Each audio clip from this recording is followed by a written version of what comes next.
ඉතින් මේ ළඟට අපිත් එක්ක ලස්සන ගීත අරගෙන එකතු වෙන සනුප මල්ලිවත් ආයිබෝවන් කියලා පිළිගන්නවා. ආයිබෝවන්. ඉතින් මල්ලි ඔයාගේ විස්තර ටිකක් කියන්නකෝ අපිට. මම සනුප කාර්යසන් මම ඉගෙනු ලබන්නේ කොළඹ රාජකීය විද්‍යාලයේ. මම 9 ශ්‍රේණියේ ඉගෙන ගන්නේ. ඔව් මල්ලි. ඉතින් වැඩි කතා බහක් නැතව අපි මල්ලිගේ පළවෙනි ගීතයට යමු නේද?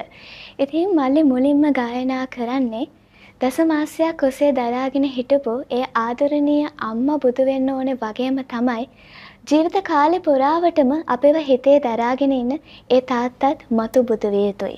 ඉතින් ආදරණීය පියවරුන්ට උපහාරයක් වශයෙන් මේ ගීතය ගායනා කරමු.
ඉතින් ලස්සනට ගීතය ගායනා කරාට බෙහෙවින්ම ස්තුතියි මල්ලි.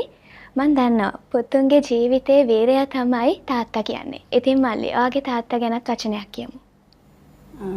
මගේ තාත්තගේ නම මේෂ චතුරංග කාර්යවසම්.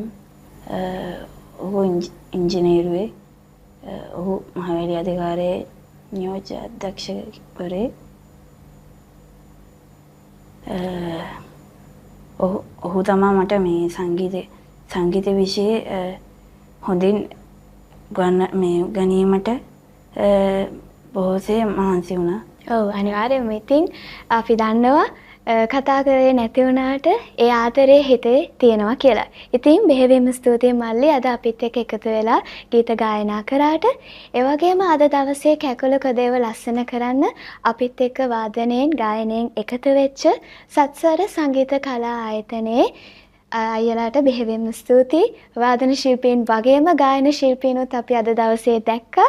ඉතින් ඔවුන්ට මඟ පෙන්වන්න එකතු වෙලා හිටපු සරත් චන්ද්‍රකුමාර සර්ටත් මේ අවස්ථාවේදී බෙහෙවින්ම ස්තුතිවන්ත වෙනවා. ඉතින් දස්කම් වෙස්කම් වලට බිහිදොර වෙච්ච කැකුළු කොදෙව්වේ අවසාන මිනිත්තු කිහිපයට අපි ලං වෙලා තියෙන්නේ. ඉතින් අපේ සනුප මල්ලිගේ තවත් ගීතයකින් අපි අදට ඔබේ නිවහනින් සමුගන්නයි මේ සෝදානම.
අපි දුවමු